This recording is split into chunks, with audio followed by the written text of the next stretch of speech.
सचिवालय अनुसूचित जाति जनजाति कर्मचारी कल्याण एसोसिएशन का मैं जनरल सेक्रेटरी हूं और आज उसकी वार्षिक आम सभा है। इसके साथ-साथ हमने डॉक्टर भीमराव अंबेडकर जी की जयंती के 134वीं जयंती के अवसर पर उनके विचारों पर the thoughts of doctor Ambedkar in building A knowledgeable and empowered society पर एक संगोष्ठी भी रखी है। हमारे मुख्य अतिथि Shri Faggan Singh Kulaste, honourable member of parliament Lok Sabha और अध्यक्ष संसदीय committee on the matters of SC and ST welfare. तो और इसके साथ साथ हमारे गेस्ट ऑफ ऑनर आए हैं श्री किशोर मकवाना जी, जो कि राष्ट्रीय अनुसूचित जाति आयोग के अध्यक्ष भी हैं। उन्होंने काफ़ी अच्छा भाषण दिया और यहाँ पर एक जागरूकता का विषय होता है। यह जो मौका है ये हम सबको एक अनुभव देता है, एक मौका देता है सारे साथियों को, जो फ्रेटर्निटी है हमारी सेंट्रल सेक्रेटेरिएट में, कि जो अनुसूचित जाति जनजाति के जो विभिन्न मुद्दे हैं जिसमें प्रमोशन, आरक्षण, कार्यस्थल पर भेदभाव और समाज के अन्य संगठन भी हैं, तो हम एक जागरूकता का कार्य करते हैं। हमारी कोशिश रही है कि हम लगातार हर वर्ष इसी तरह से बाबा साहब भीमराव अम्बेडकर जी की लीगेसी को कायम रखते हुए, उनके द्वारा प्रदत्त संवैधानिक अधिकारों का प्रयोग करते हुए, उनके जो सिद्धांत रहे हैं, उनके जो जीवन का दर्शन रहा है, स्वतंत्रता स्वतंत्रता, समानता और बंधुत्व, the liberty, equality and fraternity, इनका प्रयोग करते हुए हम बाबा साहब का जो विज़न और जो मार्ग दिखाया गया है कि शिक्षित बनो, संघर्ष करो, संगठित रहो, आगे मार्ग के लिए बहुत लोग आगे आए, बहुत लोगों ने इनके शीशो कदम पे, इनके नक्शो कदम पे चलने का कोशिश किया, लेकिन आंदोलन के सिवा और कुछ मिला नहीं। देखिए, बाबा साहब का आंदोलन सिर्फ एक, जो कहते हैं, जो उनकी संकल्पना है, तीनों विचार पे चलती है। जैसे शिक्षित बनो, तो बाबा साहब की शिक्षा कोई एक रोजगार परक शिक्षा ही नहीं होती। जैसा कि हमारे राष्ट्रीय आयोग के अध्यक्ष ने भी बताया कि विद्या विद्या एक मानसिक मंथन होता है। आप ऐसी शिक्षा पाएं कि जो आपको मानवतावादी दृष्टिकोण डेवलप करे, विकसित करे। उस मानवतावादी दृष्टिकोण में आप समाज की सारी समस्याओं की जड़ पाएंगे।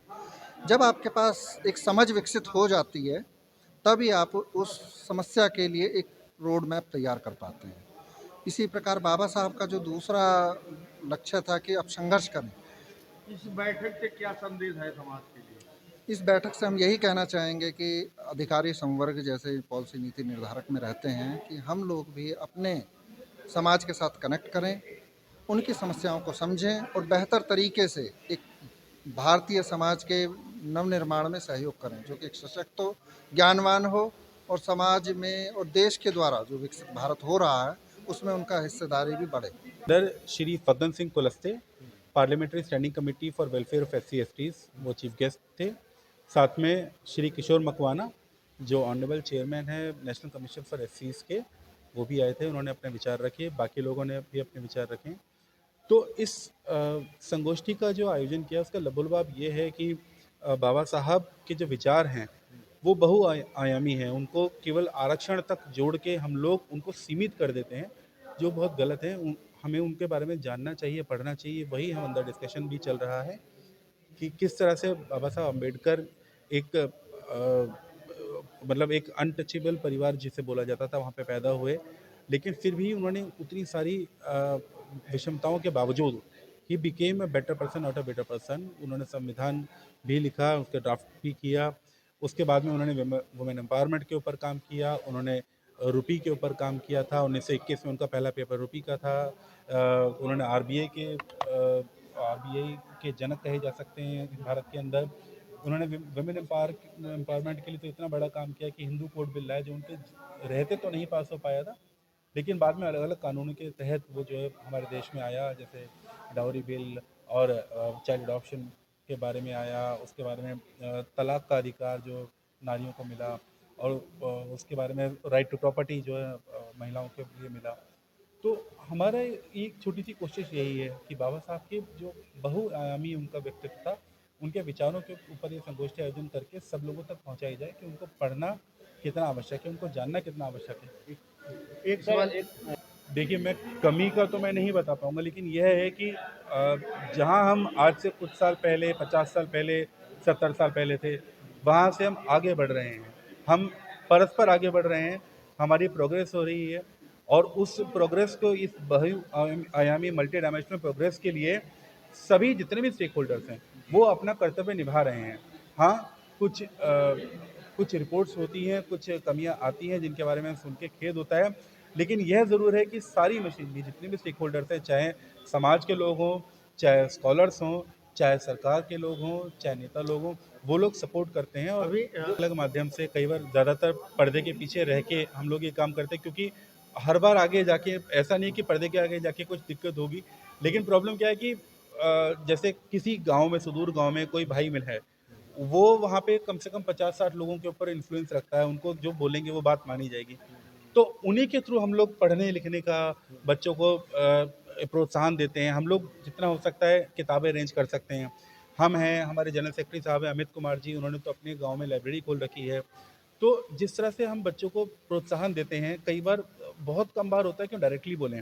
हम लोगों को वहाँ पे लोग देखने पड़ते हैं जो वहाँ पे इन्फ्लुएंस रखते हैं, जिनके कहने पे बच्चे पढ़ाई-लिखाई आगे करेंगे किसी भी तरीके से।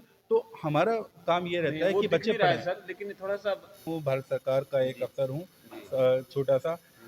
हम लोग ज़्यादा डिटेल में नहीं बताऊँगा, लेकिन ये है कि इसी तरीके से हम लोग काम आप जारी पर्दे के रखते हैं। पीछे रह के हाँ, रीज़न ये है कि मुझे बुलंदशहर में लोग नहीं जानते, या मुझे तमिलनाडु में लोग नहीं जानते, या मुझे असम में लोग नहीं जानते, लेकिन वहाँ के जो लोग जानते हैं वो कहते हैं कि हमारे बच्चों को थोड़ा-सा गाइडेंस चाहिए, करते कुछ हैं। चाहिए, तो वहाँ हम लोग हेल्प कर देते हैं। बच्चे कर सकते हैं वो कोशिश, चाहे हमारे देश में हो चाहे हमारे ये जरूर है।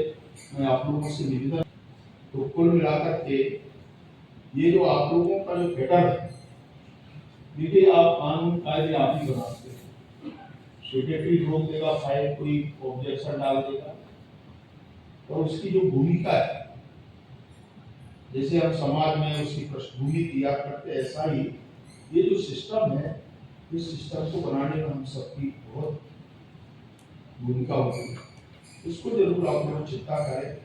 बाकी विषय प्रमोशंस के और बाकी चीजें तो हम लोग बातचीत करते हैं, और मैं विशेषकर इस कमेटी के चेयरमैन के नाते मैं कहूँगा, अभी भी किसी परिप्रेक्ष्य में जरूर आप ऑर्गेनाइजेशन है उसको पावरफुल बना सके। उसके लिए कमीशन को बुलाते हैं, उनकी बातचीत करके उनके सुझाव लेते हैं, how to make powerful commission, SST commission, वो तुम्हारे कमेटी का दायित्व है।